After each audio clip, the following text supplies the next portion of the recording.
three main portions of information and content.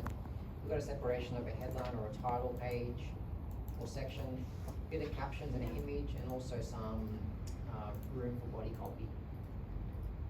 So in this case, the 3-column grid serves that purpose. But when we're designing for our labels, for example, you might want to use something different. But we'll talk about that once we look more specifically at our brief. But in Illustrator, the first thing we need to do is obviously set up our page size, so that's our composition area. And then we need to define our margin. And the margin is basically the space or the portion around the edge of the page over here that you can see, top, bottom, and both sides. And if we're looking at this example, we're not going to know the exact measurements, but we'll just kind of guess and start to input those different measurements.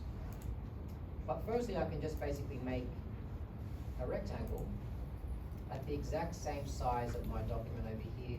And if we look at an A4 page, just to be sure, 210 by 297 is our A4. But if I want to allocate space for my margin, I basically need to subtract the margin measurements from that number. And if I want to have, for example, a 10 millimeter at the top and bottom, and 10 millimeter on the left and the right, I pretty much need to just take away 20 from each of those measurements. So for the first, I can just put in there 190. And then over here again, just take away 20, so that will be 277. And then you can see now I've got a bit of a margin on my actual page. And if it's not in the center, you can just use these alignment tools over here to align to the center of your artboard. So, for example, if it's a bit off the center, you can just use those options to make sure it's in the center of your page. Is that cool so far? Yes, no? Alright, so now that I've got my margin, I can then start to create my columns and also my rows. In this example, we've got 3 columns and 2, 4, 6, 7 rows. And with Illustrator, it's a bit of a manual process to do that. But if I've selected my rectangle, I can then go over here to Object, Path, and I've got this option over here to split into a grid.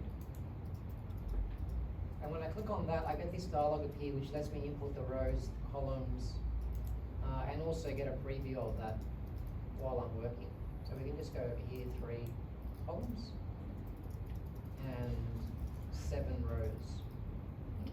So it's given us our nice starting point. We've got our columns, our rows defined. It's automatically adjusted the height and the width of those individual portions. But I also need a bit of space in between them, like I do on my example over here. And again, I'm not going to be exact with the measurements, but we might just say based on our 10 millimeter margin around the edge, we just do a 10 millimeter gutter. And the gutter is basically that space in between the columns and the rows. So over here I can actually input that, 10 millimeters. And again, 10 millimeters. It's looking like it's a bit too much. Probably 10 millimeters is a bit too much, so I might just say 5. That's looking a bit better, and also probably closer to our example as well. Okay, so once you've got your actual rows, columns, and gutter measurements, we can then press this option over here to add guides. And if you can see on my screen, it's a bit dull, but you can see that those guides appear, giving me some rules for my margin and also my columns and the gutter as well. So once I've got that, I can then press OK. And you can see now I've got an actual structure on my page that I can begin to use. But like I mentioned with Illustrator, it's a bit of a manual process, and if you think back to what we just did, we basically took a rectangle and split that rectangle into multiple grids. And really, I don't need those individual boxes. Like you can see here, for example. I don't really need those I just need the guides. So what I can do in my layers, if I just look at the layer that I've got and hit this little drop down menu, you can see at the top I've got a group inside that layer. And that's basically my guides that I've created. And if I toggle the visibility, I can see that's pretty much the only thing that I need. So all these additional layers down here and these paths are unnecessary. So I can just delete them by clicking the first one, holding shift, and clicking the last one to select all, and then just pressing delete on my layer panel. And now pretty much all I'm left with is my grid that you can see over here. And then as a grid or as a guide, I might just even rename that layer. I might call it grid. And because I don't want it to move or change or click on it accidentally while I'm doing other things, I can just lock that layer by clicking that little space to the left to lock the editable area. And then what I can do now that I've got that actual underlying structure is I can begin to design. So if I'm looking at my example over here, I've got a bit of text at the top, I've got a bit of space for an image, some caption, and body copy. So I can make a new layer, and we might just call that our text layer. And I can start to add text and populate those different areas. And you can see that it's also allowing me to lock within those spaces. If it's not locking or intersecting with those particular paths, you can go over here to view and just click on that option for smart guides. And that lets you snap or at least see where things are aligning. But now that I've got that grid, I can start to design my layout, I can specify different parts of my content for certain things. I might have that as a headline.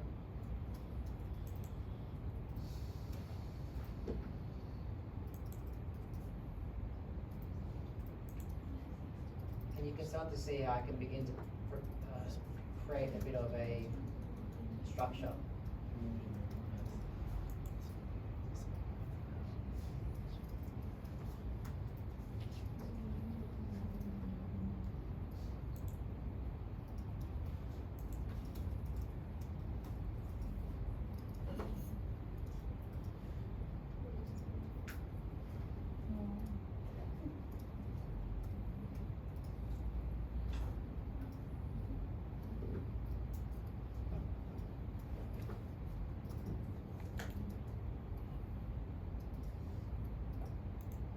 Okay, so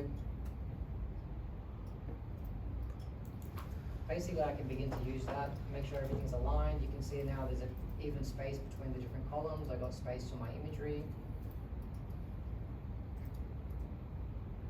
Different kinds of structure for my captioning and so on.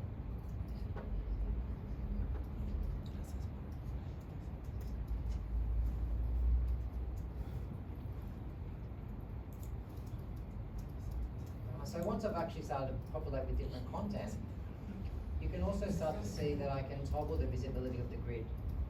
And when I'm done with my design, I can just turn off that layer and then export or save as necessary. The cool thing about that now is I've got the ability to duplicate that grid and actually copy that artboard with this tool over here. So for example, if I've got multiple pages, I can duplicate that and maybe design something different or change up the layout for the subsequent pages, or maybe even run the columns across two. And that way I've got now a bit more of a versatile design.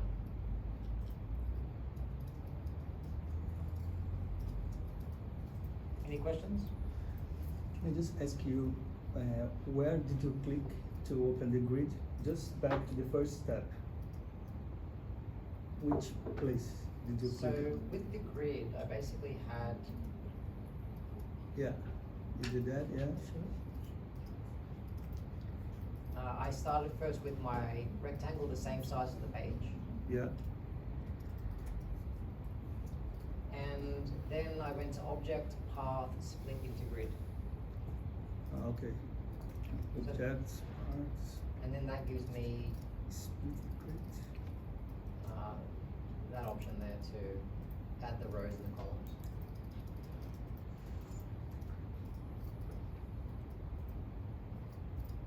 So I did that to split the grid, but the first thing I did was make the margin. So that dialog. Yeah, the and problem because mine show PP, not MM. It's different in shirt. That's Oh, why okay. I stuck here. Yeah. If you've got that problem with the measurement. PT. Yeah, I couldn't change that. For example, if you're not in millimeter measurements, what you can do is up the top in Illustrator. If you click on Illustrator up the top, so you can see that. In preferences over here, you've got this option for units. And if you click on that, you can just change your actual units of measurement. And if we're working with print, we want to be working with millimeters, so physical dimensions. Okay, so you can change that there. No, I don't have this option. Sorry. Illustrator doesn't have here. Oh, you're on Windows, so Yeah, you'll probably it's find it different. in maybe File, Preferences, Okay. or Settings, or something like that. I'll find out after. No worries. I'll have a look. File.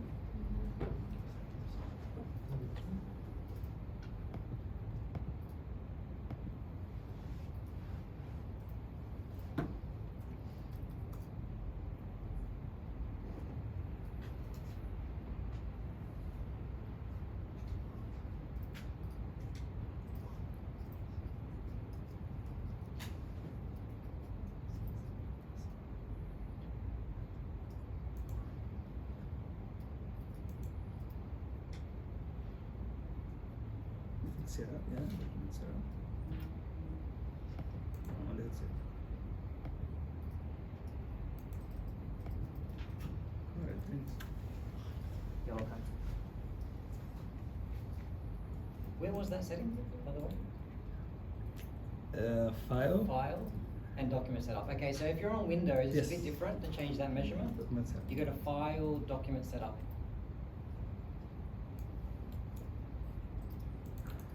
Okay, so that's basically a replication of the IBM annual report. But now for our particular brief, if you go down to the